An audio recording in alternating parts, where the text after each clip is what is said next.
Hello friends, welcome to this educational platform. आप सभी का आपके अपने इस यूट्यूब चैनल पर स्वागत है।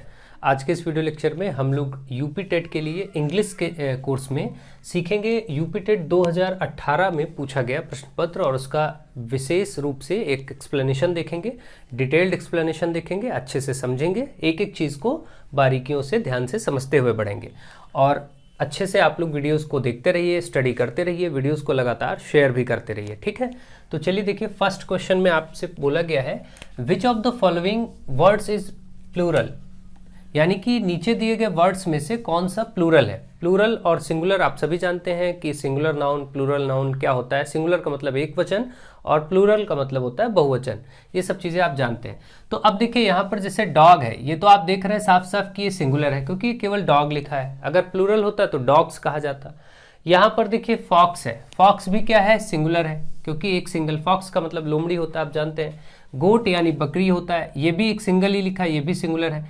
माइस जो लिखा है ये प्लूरल, ये किसका प्लूरल होता है, माउस का होता है। माउस मतलब होता है चूहा, जिसको आप रैट के नाम से जानते हैं। ये माउस का मतलब होता है चूहा और माउस का जो प्लूरल होता है वो माइस होता है, ध्यान रखें। ठीक है, तो ये आपका राइट आंसर हो गया माइस। तो आप इसको बहुत अच्छे से समझ चुके होंगे। चलिए आगे बढ़ते हैं। नेक्स्ट क्वेश्चन देखिए, क्वेश्चन नंबर 2। इसमें बोला गया which of the following words is regarded as singular. देखिए सिंगुलर प्लूरल का कितना क्वेश्चन पूछा जाता है। बहुत छोटे छोटे टॉपिक्स पूछे जाते हैं। इंग्लिश आप में जो पूछी जाती है यूपी टेट में वो बिल्कुल टफ नहीं है, बहुत ही आसान है। जिन लोगों ने हाई स्कूल स्तर तक भी अच्छे से पढ़ा है वो कंप्लीटली इसको ढंग से कर सकते हैं। ठीक है, बाकी जिन्होंने नहीं पढ़ा, जिनका पहले से इंग्लिश वीक है, वो अच्छे से ध्यान दें, उन्हें आराम से ये चीज़ समझ में आ जाएगी। ठीक है, तो बोला गया है विच ऑफ द, इसमें कौन सा सिंगुलर है। Which of the following words is regarded as. Regarded as का मतलब समझा जाता है, माना जाता है। किसको सिंगुलर माना जाता है, इनमें से कौन सिंगुलर है। ठीक है, या किसको सिंगुलर के रूप में आप देखते हैं। तो देखिए डॉग्स प्लूरल हो गया, अब आपको सिंगुलर बताना है। मैथमेटिक्स यही सिंगुलर होगा क्योंकि देखिए कैट्स मतलब बिल्लियां और कार्स मतलब कई कार हो गई, गाड़ियां। मैथमेटिक्स एक सिंगल सब्जेक्ट यानी गणित को कहा जाता है और मैथमेटिक्स में एस जरूर आपको दिख रहा है, लेकिन ये क्योंकि एक विषय एक सब्जेक्ट को रिप्रेजेंट करता है मैथमेटिक्स, इसलिए ये क्या है, सिंगुलर है। ठीक है, ऐसे वर्ड्स भी ध्यान रखिए, ये सब चीज़ें पूछी जाती हैं। अगला अगला क्वेश्चन आपका question number 3। Which of the following sentence is in active voice. इनमें से कौन सा क्वेश्चन एक्टिव वॉइस है। इनमें से कौन सा, आपको जो ये 4 दिए गए हैं सेंटेंसेस, इनमें से कौन सा एक्टिव वॉइस है। ठीक है, तो चलिए देखते हैं इनमें से एक्टिव वॉइस कौन सा है। बोला गया है first he was asked to keep quiet. He was asked, देखिए पैसिव वॉइस जब भी होगा तो पैसिव वॉइस सेंटेंसेस में आपको बहुत अच्छे से मालूम है कि ऑलवेज वर्ब की थर्ड फॉर्म होती है और वर्ब की थर्ड फॉर्म के साथ आगे आपको बाई भी मिल सकता है। या आप ये ध्यान रखें कि हेल्पिंग वर्ब के साथ जो भी हेल्पिंग वर्ब होगी, जैसे कहीं पर इज, एम, आर है तो उसके साथ आपका वर्ब की थर्ड फॉर्म मिलेगी, या फिर कहीं पर वॉज वर लिखा है, इनके साथ वर्ब की थर्ड फॉर्म मिल सकती है। कहीं पर आपको हैज़, हैव, हैड, ये सब चीज़ें, हैज़, हैव, हैड, ये सब लगे होते हैं परफेक्ट टेंसेज में, तो इनके साथ आपको वर्ब की, हमेशा वर्ब की थर्ड फॉर्म जरूर दिखाई पड़ेगी। जब आपको वर्ब की थर्ड फॉर्म दिखाई पड़े तो आप समझ जाइए कि वो इस तरीके से इन हेल्पिंग वर्ब के साथ, ये कॉम्बिनेशन याद रखें, हेल्पिंग वर्ब के साथ वर्ब की थर्ड फॉर्म है तो पैसिव जरूर होगा। हेल्पिंग वर्ब का मतलब होता है जैसे इज, एम, आर, वॉज, वर, आपने सब देखा है, सब इनको हेल्पिंग वर्ब कहा जाता है। जैसे ही वॉज आस्क्ड, देखिए वॉज है और प्लस आस्क्ड। आस्क्ड का मतलब ये वर्ब की थर्ड फॉर्म, आस्क का मतलब होता है पूछना या कहना या बताना, तो उसके हिसाब से ईडी इसमें लगा हुआ है। तो he was asked to keep quiet, उसको शांत रहने के लिए बोला गया, कहा गया। ठीक है, तो ही वॉज आस्क्ड, आप देख रहे हैं ये हेल्पिंग वर्ब और ये वर्ब की देखिए थर्ड फॉर्म है और ये हेल्पिंग वर्ब है, तो इसलिए ये कॉम्बिनेशन देखते ही हम समझ गए कि ये पैसिव है। आपको एक्टिव बताना था तो ये गलत हो गया। अ हाउस वॉज बॉट, देखिए वॉज के साथ बॉट, बाई का मतलब खरीदना होता है, किसी चीज को बाई करना, उसी को थर्ड फॉर्म बाई का ही होता है बॉट। खरीदने का थर्ड फॉर्म सेकंड फॉर्म दोनों बॉट होता है। तो यहां भी आप देख रहे हैं हेल्पिंग वर्ब के साथ बॉट लिखा है, इसका मतलब ये पैसिव वॉइस है, तो ये भी नहीं होगा, आपको एक्टिव बताना है।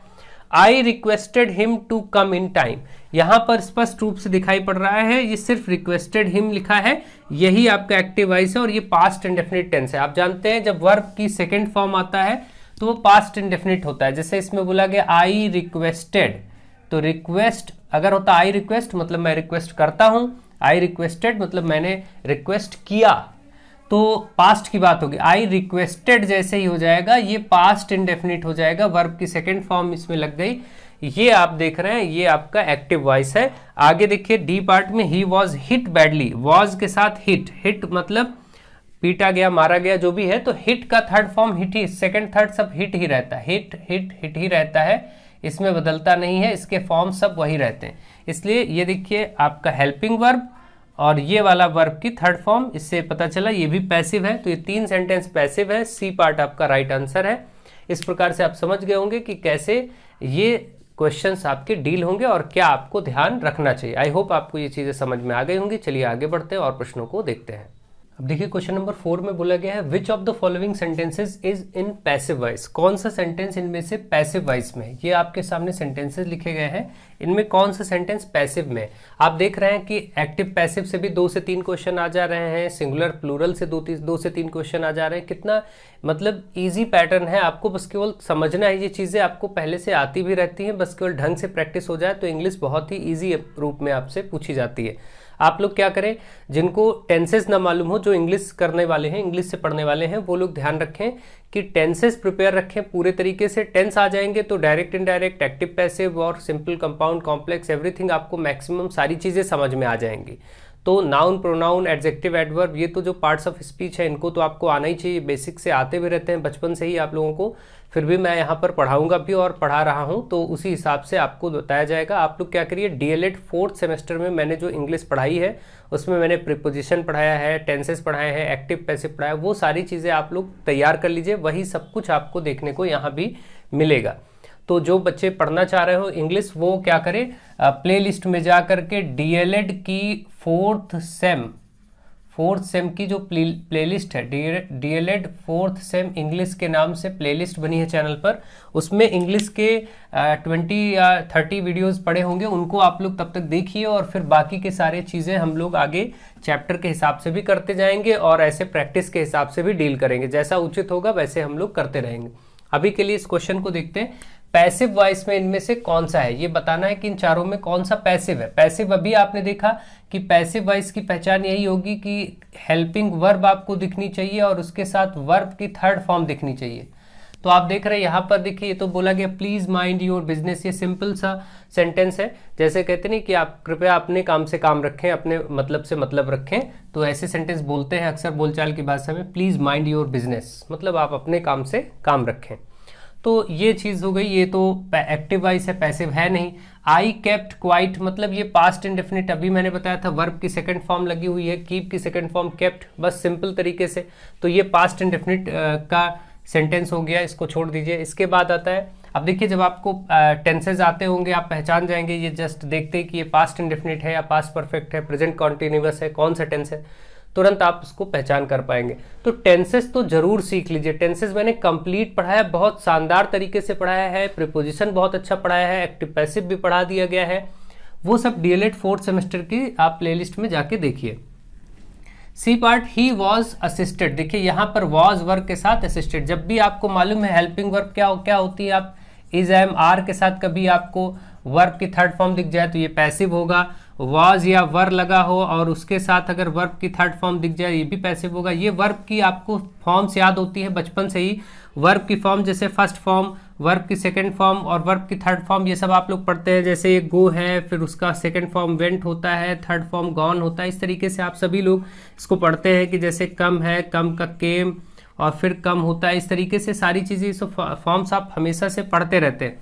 इनको आप लोग जो भी ग्रामर की बुक पढ़ रहे हो वहाँ से forms of the verb practice करते रहिए, देखते रहिए, ताकि आपको मालूम रहे, बस और कोई दिक्कत नहीं है। वैसे आप लोगों को जनरली ये सब आता ही रहता है।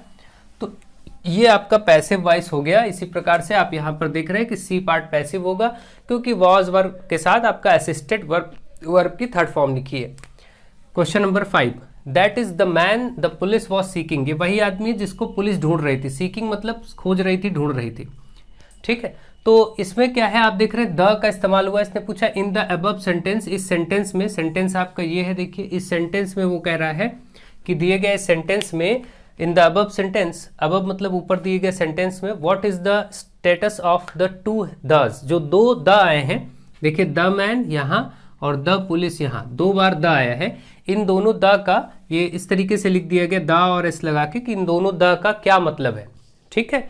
यानी ऊपर के सेंटेंस में जो दो द प्रयोग हुए हैं ये क्या है, वर्ब है, तो वर्ब कभी द होता नहीं, आप जानते हैं। नाउन कभी होता नहीं, कंजक्शन भी नहीं होता, कंजक्शन एंड बट ये सब चीज़ें यूज होती हैं कंजक्शन में, आप जानते हैं, जो सेंटेंसेस को जोड़ते हैं। तो द क्या है, डेफिनेट आर्टिकल। देखिए आप सभी जानते हैं कि जो आर्टिकल आप पढ़ते हैं, आर्टिकल मैं अलग से भी आपको पढ़ाऊंगा, ये दो प्रकार के होते हैं, और इसमें आपको मालूम है एक इनडेफिनिट आर्टिकल होता है, इनडेफिनिट आर्टिकल, और एक होता है डेफिनिट आर्टिकल, ठीक है। तो इनडेफिनिट में आता है आपका ए और एन जहां पर प्रयोग करते हैं, और डेफिनिट में आता है द, ठीक है।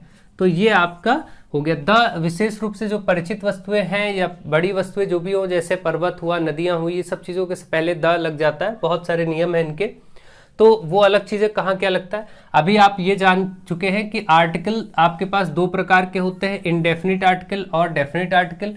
उसमें ए और एन जहाँ लगता है तो वो आपके क्या है, इनडेफिनिट आर्टिकल है, और द लगा तो वो डेफिनिट आर्टिकल है। तो यानी आपको ये पता चल गया कि ये डेफिनिट आर्टिकल है, बात खत्म। यहाँ से ये क्वेश्चन भी हो गया।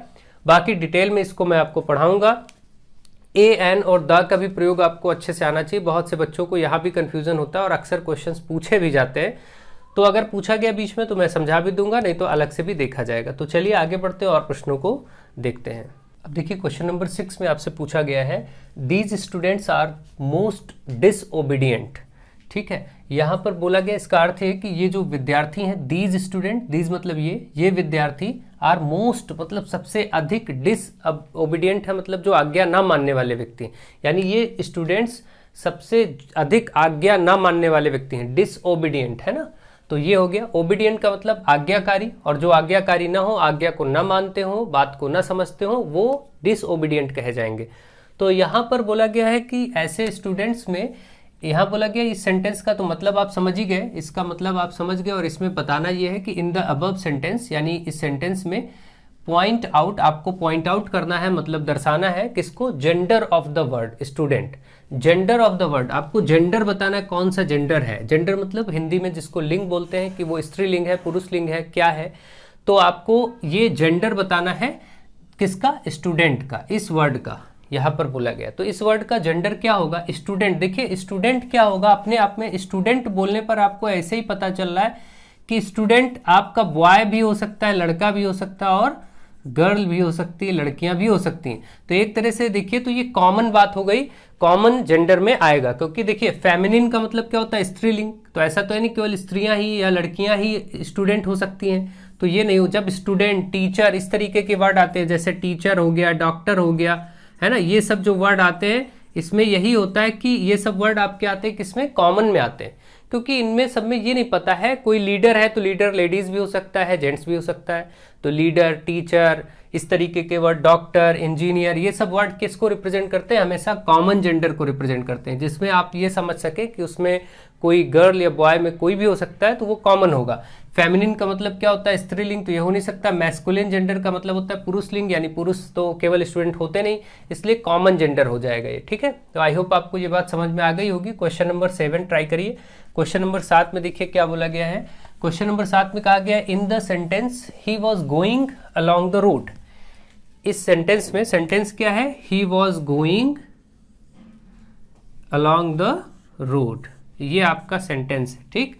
He was going along the road.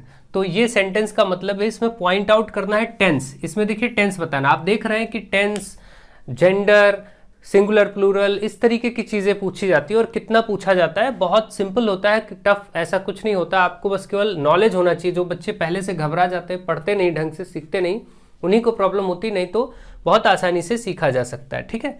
तो इसमें बोला गया in the sentence he was going along the road, मतलब वह रोड साइड पे जा रहा था। पॉइंट आउट करना टेंस कौन सा है। तो देखिए यहाँ पर वर्ड आया है वॉज गोइंग। वॉज गोइंग किस में आता है, जब देखिए जब भी वॉज या वर्ब के साथ, वॉज या वर्ब के साथ वर्ब की आईएनजी फॉर्म दिखे तो वो पास्ट तो होगा, क्योंकि वॉज है, पास्ट तो होगा ही, और वर्ब की आईएनजी है, इसलिए कॉन्टिन्यूअस। कॉन्टिन्यूअस टेंस में ही आपका वर्ब की आईएनजी फॉर्म आता है। तो ये कौन सा टेंस हो जाएगा, पास्ट कॉन्टिन्यूअस। बाकी की पहचान भी आप देख लीजिए। अगर प्रेजेंट परफेक्ट होता तो प्रेजेंट परफेक्ट की पहचान क्या होती है, इसको भी समझ लेते हैं। प्रेजेंट परफेक्ट, अगर प्रेजेंट परफेक्ट टेंस है तो उसकी पहचान होगी हैज़ या फिर हैव लगा होगा और उसके साथ वर्ब की थर्ड फॉर्म दिखेगी, तो वो प्रेजेंट परफेक्ट है। अगला देखिए पास्ट परफेक्ट की पहचान क्या है, अगला है आपका पास्ट परफेक्ट। पास्ट परफेक्ट की पहचान होगी हैड आया होगा और हैड के साथ वर्ब की थर्ड फॉर्म दिखेगी, तो पास्ट परफेक्ट। पास्ट कॉन्टिन्यूअस की पहचान मैंने बता ही दिया। फ्यूचर इंडेफिनिट, देखिए फ्यूचर इंडेफिनिट टेंस की पहचान क्या है, future indefinite. Future indefinite tense अगर आया होगा तो विल या फिर शैल आपका दिखेगा ही दिखेगा और उसके साथ वर्ब की फर्स्ट फॉर्म आती है ना। तो ये चीज़ें आपकी पहचान है, इनको आप ध्यान रखिए, नोट भी कर लीजिए, ऐसे ही आपको टेंस में समझ में आ जाएगा। बाकी मैं अलग से टेंस का वीडियो बना के उनकी पहचान करने से संबंधित सारे पॉइंट्स बता दूंगा। डीएलएड में मैंने पढ़ाया हुआ है, वहां पर अच्छे से आप लोग डीएलएड 4th सेमेस्टर की प्लेलिस्ट में जाके टेंसेस, एक्टिव पैसिव जो भी मैंने पढ़ाया उसको पढ़ लीजिए, वो सब आपके काम का है। चलिए आगे बढ़ते हैं और क्वेश्चंस को सॉल्व करते हैं। अब देखिए क्वेश्चन नंबर 8 में बोला गया है लैंग्वेज लर्निंग स्टार्ट्स फ्रॉम। कोई भी भाषा यानी लैंग्वेज, चाहे वो इंग्लिश हो या हिंदी हो, बोलना कोई भी चीज़, आप कोई लैंग्वेज सीखी जाती है तो वो स्टार्ट कहाँ से होती है, क्या वो लिख करके सीखी जाती है? आप जानते हैं अगर कोई भी लैंग्वेज सीखने की स्टार्टिंग होगी, शुरुआत होगी जब बच्चा पैदा होता है, तो धीरे धीरे वो हिंदी भाषा या हमारे देश में हिंदी भाषा बोलना सीखता है। तो जो भी बच्चा जब पैदा हुआ तो जब सबसे पहले वो लैंग्वेज सीखता है तो क्या करता है, वो माता पिता अपने आसपास के लोगों से सुन करके ही सीखता है, वो सुनता है जो वही बोलता है। तो यानी कोई भी लैंग्वेज सीखने के लिए सुनना यानी आपको लिसन करना, हमेशा लिसनिंग होता है। लिसन मतलब सुनना होता है ना, LISTEN, लिसन मतलब क्या होता है, सुनना। तो ध्यान रखें, सुन करके ही कोई लैंग्वेज सीखी जाती है। स्टार्टिंग में वो लिखना नहीं जानता कोई भी बच्चा, या कोई पढ़ना नहीं जानता और स्पीकिंग बोलना भी नहीं जानता। अगर आज आपको कोई भाषा सीखनी हो तो सबसे पहले उस भाषा को सुनना पड़ेगा। अब तो खैर हम लोग पहले से ही चीज़ों को समझ चुके हैं, लेकिन कोई भी लैंग्वेज स्टार्ट होती है तो कैसे स्टार्ट होती है, सुन करके, लिसन करके। अगला question number 9, choose the correct sentence. Correct sentence आपको बताना है, उसमें आपको देखना है please describe about the story. कभी भी आपने ऐसे बहुत वर्ड बोले कि कोई स्टोरी डिस्क्राइब करनी है तो डायरेक्ट बोला जाता है प्लीज डिस्क्राइब द स्टोरी। कभी describe of, describe to, describe about, ये सब नहीं, सीधे बोला जाता है डिस्क्राइब वर्ड के साथ। डिस्क्राइब का मतलब क्या होता है, वर्णन करना या बोलना या बताना, है ना। तो अगर किसी चीज़ का वर्णन करना, बताना, डिस्क्राइब के साथ कोई भी प्रीपोजिशन नहीं आती, ये नहीं होगा, ये प्रीपोजिशन नहीं होगा, ये प्रीपोजिशन नहीं आएगा। इसका मतलब डिस्क्राइब वर्ड के साथ सीधा बोला जाएगा प्लीज डिस्क्राइब द स्टोरी, बस प्लीज डिस्क्राइब द स्टोरी, यही राइट आंसर है। और आप लोग इसको बोलते भी रहते हैं बोलचाल की भाषा में। चलिए और क्वेश्चंस देखते हैं और उनको करते हैं। अब देखिए क्वेश्चन नंबर 10 में आपको फिल करना है, लिखा है fill in the blank with correct article. आपको करेक्ट आर्टिकल लिखना है। आर्टिकल आप जानते हैं कि आर्टिकल आपके होते हैं ए, एन और द, इन तीनों में ही आपको फिल करना है जो भी फिल करना है। तो देखेंगे यहाँ क्या फिल कर सकते हैं। यस्टरडे आई सॉ यूरोपियन, कोई यूरोपियन व्यक्ति था यूरोप का, तो यूरोपियन देखिए इसके साथ ई आया है। अब आप यहाँ पर ध्यान दीजिए, यूरोपियन वर्ड है एक जिसके पहले हमें कुछ फिल करना है, और एक वर्ड और है राइडिंग ऑन के बाद एलिफेंट। देखिए ये आपका वर्ड आया है एलिफेंट। अब देखिए दो वर्ड हैं, दोनों स्टार्ट किससे हो रहे हैं, वॉवेल से। इंग्लिश में अगर देखा जाए तो आप देखते हैं वॉवेल 5 प्रकार के हैं, ए, ई, आई, ओ और यू। ये 5 वॉवेल हैं जो अगर ये वॉवेल आते हैं तो इनके पहले एन लगता है, बाकी सबके पहले ए लगता है। तो इसके हिसाब से देखें तब तो फिर यहाँ पर देखिए यूरोपियन भी ई से है और ये भी ई से है, फिर दोनों के साथ एन लग जाना चाहिए, ठीक है, क्योंकि ई वॉवेल होता है। लेकिन आप याद रखें कि सिर्फ और सिर्फ इससे कार्य नहीं चलता कि वॉवेल को देख करके कार्य किया जाए, नहीं। स्वर, ये वॉवेल का अर्थ क्या होता है हिंदी में, स्वर। स्वरों की ध्वनि से भी मतलब होता है, स्वर के साउंड से मतलब होता है। और इसके लिए आप हिंदी के स्वर जानते हैं, ये ज़्यादा सहायक होंगे अगर आप हिंदी के स्वर समझते हैं।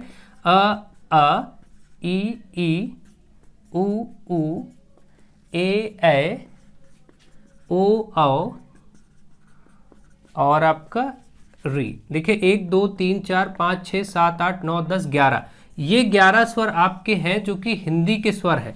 इन स्वर ध्वनियों को ध्यान रखना, इनके साउंड जहां पर निकलेंगे वहां एन लगेगा।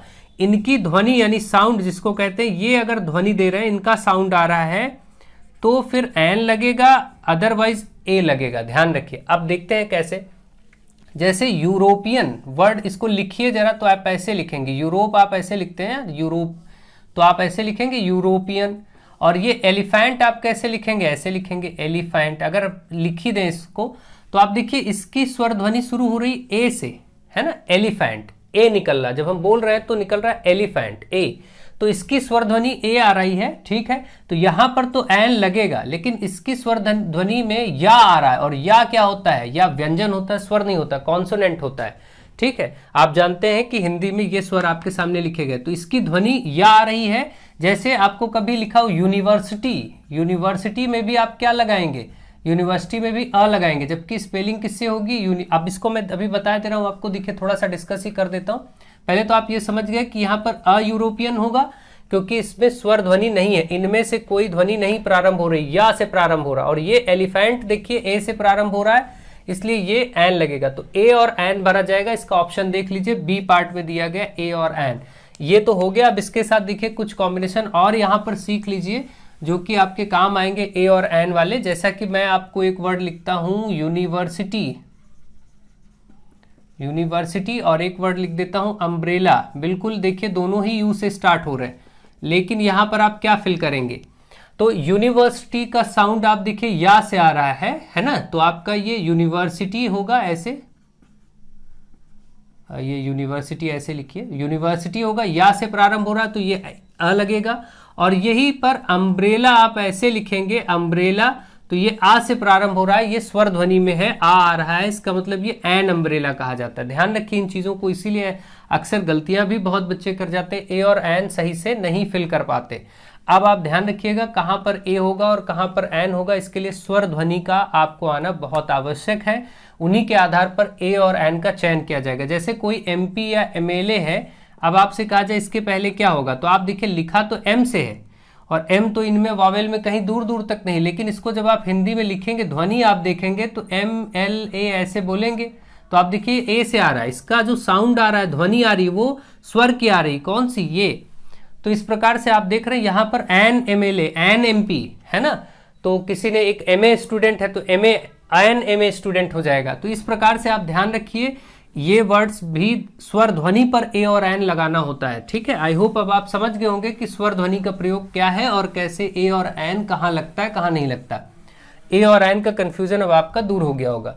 Next question, fill in the blank with correct preposition. आपको करेक्ट प्रीपोजिशन लिखनी है, और एक सेंटेंस है, a prisoner was accused murder, यानी एक जो प्रिजनर है, कैदी है, प्रिजनर क्या होता है, कैदी, वॉज एक्यूज्ड, एक्यूज मतलब पाया गया या दोषी ठहराया गया या आरोपी ठहराया गया, किस चीज का, मर्डर का, यानी खून का, कत्ल का, उसका आरोपी ठहराया गया। तो जब भी ये एक्यूज्ड और कोई आरोपी होता है, एक्यूज्ड के साथ हमेशा ऑफ आता है, ध्यान रखिएगा, इसको याद रखिएगा। एक्यूज्ड ऑफ मर्डर यानी वह मर्डर का दोषी ठहराया गया या बताया गया, कैदी। तो एक्यूज्ड ऑफ मतलब ए पार्ट में आपका ये सही है। तो इस प्रकार से इसका भी आंसर हो गया। प्रीपोजिशंस बहुत ढंग से समझ लीजिए, मैंने पढ़ाया भी हुआ है डीएलएड की क्लासेस में, वहां भी देख सकते हैं। बाकी यहाँ भी अभी ढंग से आगे पढ़ा देंगे, जैसा आप बोलेंगे वैसा हो जाएगा। लेकिन फिर भी जो वीडियोस अवेलेबल हैं, जैसे टेंस तो बहुत विस्तार से पढ़ाया गया है, डीएलएड 4th सेमेस्टर की प्लेलिस्ट आप लोग सर्च करिए चैनल पे। और बहुत से स्टूडेंट प्लेलिस्ट सर्च नहीं कर पाते, मुझे फ़ोन करते हैं कि सर प्लेलिस्ट सर्च करना नहीं आता है, या मुझे मैं वीडियोस ढूंढ नहीं पा रहा हूँ। तो उसको आप लोग सीखिए, देखिए चैनल को आप जब सर्च करते हैं तो वहाँ पर होम वीडियोस प्लेलिस्ट ऐसे लिखा होता है, तो उस प्लेलिस्ट को क्लिक करके आप वहाँ जाके वीडियोस देख सकते हैं, ठीक है। तो खैर चलिए, ये चीज़ें हो गई। अब हम आगे बढ़ते हैं और क्वेश्चंस को देखते हैं। अब आप देखिए क्वेश्चन नंबर 12 में आपसे बोला गया है the antonym of innocent. Innocent मतलब एक तरह से सीधा साधा बेकसूर कोई व्यक्ति है, उसको इनोसेंट कह सकते हैं। तो इनोसेंट अगर कोई बेकसूर है तो यहाँ से आप देखते हैं क्लेवर, चतुर, इसका एंटोनिम, एंटोनिम तो हो नहीं सकता, एंटोनिम का मतलब विपरीत वर्ड है ना, विलोम शब्द, तो ये हो नहीं सकता। इसके बाद इग्नोरेंट, किसी चीज़ को इग्नोर करना, वो भी यहाँ पर नहीं है क्योंकि यहाँ इनोसेंट है। तो अब ये क्या होगा, एक्टिव, एक्टिव से मतलब नहीं है, कोई बहुत एक्टिव है और कोई इनोसेंट से उसका मतलब नहीं है। तो बेकसूर का कसूरवार यानी गिल्टी, गिल्टी का मतलब अपराधी, दोषी। तो ये चीज़ आपका इसका विलोम हो गया, इसका विलोम आपका इनोसेंट का गिल्टी हो गया। नेक्स्ट देखिए क्वेश्चन नंबर 13 में बोला गया the synonym of significant. Significant का सिनोनिम क्या होगा? सिग्निफिकेंट मतलब कोई चीज़ बहुत महत्वपूर्ण है या महत्व रखती है तो वो सिग्निफिकेंट होता है। तो इसका मतलब ये, इसका आपका सिनोनिम पर्यायवाची क्या होगा? जिस पर्याय, सिनोनिम का मतलब ये होता है जो समान अर्थ रखते हो, पर्यायवाची जिनको हिंदी में कहा जाता है। तो आप देखेंगे कि सिनोनिम इसका क्या होगा जिसका मीनिंग सेम हो, यानी जिसका मतलब महत्व हो। तो एक तो पहले ही आप जानते हैं डी पार्ट इंपॉर्टेंट, इंपॉर्टेंट मतलब महत्वपूर्ण होता ही, तो आंसर सीधा हो गया क्योंकि यहाँ पर पर्यायवाची बताना है। और बाकी जो वर्ड्स है जैसे ये आपका प्रोमिनेंट हो गया, कोई चीज़ बहुत स्पष्ट है शुद्ध रूप से तो प्रोमिनेंट हो गया। मैग्निफिसेंट शानदार होता है, इसका अर्थ होता है। एफिशिएंट मतलब कुशल होता है। और इम्पॉर्टेंट का मतलब क्या हो जाएगा? महत्व यानी महत्वपूर्ण, तो वो आपका सिनोनिम हो जाएगा। क्वेश्चन नंबर 14 देखिए, बोला गया which of the following words can be made plural. इनमें से कौन से सेंटेंस प्लूरल बनाए जा सकते हैं बाय एडिंग en सफिक्स लगा के। तो आप जानते हैं केवल एक ही आपने पढ़ रखा है कि अगर ऑक्स है तो हम इसको ऑक्सन कहते हैं, इसका प्लूरल ऑक्सन होता है। SES नहीं लगता, ये सिंगुलर वर्ड। ऑक्स का मतलब होता है बैल और ऑक्स का क्या होता है? ऑक्सन बनता है, ठीक है। तो ऑक्स का हो जाएगा ऑक्सन, ये आपका राइट आंसर है, इसी में en लगता है। बाकी जो बॉक्स है तो बॉक्स वगैरह ये सब इस तरीके से जो आते हैं, इसमें जैसे बॉक्सेस कह देते हैं कि कई सारे बॉक्सेस हैं। टैक्स जो होते हैं तो बोल देते हैं हम टैक्सेस, तो ये सब तो ES लगा के बन जाते हैं। लेकिन जो ऑक्स होगा उसमें EN लगता है, ध्यान रखें, ऑक्सन। अगला sentence question number 15, choose the correct pronoun to complete the following sentence. एक सेंटेंस आपको दिया गया है, देखिए क्या है, द ड्रेस इज और एंड लगा के ये सेंटेंस आपके सामने है जिसमें आपको करेक्ट प्रोनाउन फिल करना है, करेक्ट प्रोनाउन भरना है। प्रोनाउन क्या होते हैं? जो वर्ड्स नाउन के प्लेस पर यूज किए जाते हैं, ठीक है। प्रोनाउन जैसे ये सब आप पढ़ते हैं, ही, शी, इट, ये सब प्रोनाउंस हैं। ही, शी, इट पढ़ते हैं, आई, वी, दे, यू, ये सभी क्या है? प्रोनाउंस हैं, है ना। इसी में जैसे mine, my, mine, your, yours, ये सब भी आते हैं तो प्रोनाउंस में ही आते हैं। तो इस तरीके से अवर, तो ये सब प्रोनाउंस में आते हैं, तो आप इनको अच्छे से जानते हैं। यहाँ पर क्या फिल होगा? तो बोला गया है द ड्रेस इज, अब यहाँ क्या होगा? आवर बुक, तो the dress is our book, ऐसा तो हो नहीं सकता। तो बुक वाले ऑप्शन तो ये बेकार लिखे हो, इनका कोई मतलब नहीं, क्योंकि यहाँ बात ड्रेस की हो रही है और इनमें बुक दो ऑप्शन में लिखा है, तो ये ऐसे ही कट गया। अब बच्चा या तो योर फिल करें या फिर योर फिल करें, ठीक है। द ड्रेस इज योर्स, हमेशा ऐसे बोला जाता है, द ड्रेस इज योर्स। तो यहां पर आपकी ये ड्रेस है and that one is mine, और वो मेरी है। देखिए माई का माइन होता है, लेकिन योर्स जब कहना हो कि ये ड्रेस आपकी है और वो वाली मेरी है, इस तरीके के वाक्य बोलने हैं तो the dress is yours and that one is mine. जैसे आपको बोलना है कि ये पेन आपका है तो आप बोलेंगे this pen is yours and that pen is mine. तो इस तरीके से होगा। तो इसको ध्यान रखें, जब भी आपको बोलना ये आपका है तो योर ना हो करके योर्स आएगा, है ना, ध्यान रहे, इस बात को ध्यान रखना है आपको। दैट पेन इज योर्स, है ना। या इसको कहने के दो तरीके हैं, ये भी ध्यान दीजिए। जैसे इस तरीके से होता कि दैट इज, तब आप कहते your pen, that is your pen. This is, इसको भी अच्छे से समझ लीजिए, इस बात को मैं आपको डिटेल में समझा भी देता हूं क्योंकि ये चीजें जानना बहुत जरूरी है। और ऐसे होता है कि दिस इज माई पेन, तब देखिए ये इस तरीके से लिखे जा रहे हैं, लेकिन इन्हीं को दूसरे रूप में बोलना है तो कैसे बोल सकते हैं? तो आप ऐसे भी कह सकते हैं दैट पेन, अगर ऐसे बोलना है दैट पेन इज, तब आप योर नहीं योर्स कहेंगे। और ये दिस इज माई पेन, तो इसको आप दिस पेन इज, अगर ऐसे बोलना है, अगर this is my, this is करके बोलेंगे तो माई पेन, दैट इज करके बोलेंगे तो योर पेन। लेकिन इस तरीके से that pen is yours, this pen तो इज माइन, माई नहीं होगा फिर माइन होगा। ये सब बातें आपको अच्छे से समझनी है और सीखनी है, और ये आप चीजें जानते भी हैं, लेकिन आई होप अब आप सीख गए होंगे, समझ गए होंगे कि इनके किन किन रूपों में कैसे प्रयोग होते हैं। बात वही है ऊपर जो लिखी है, लेकिन तरीका अलग है।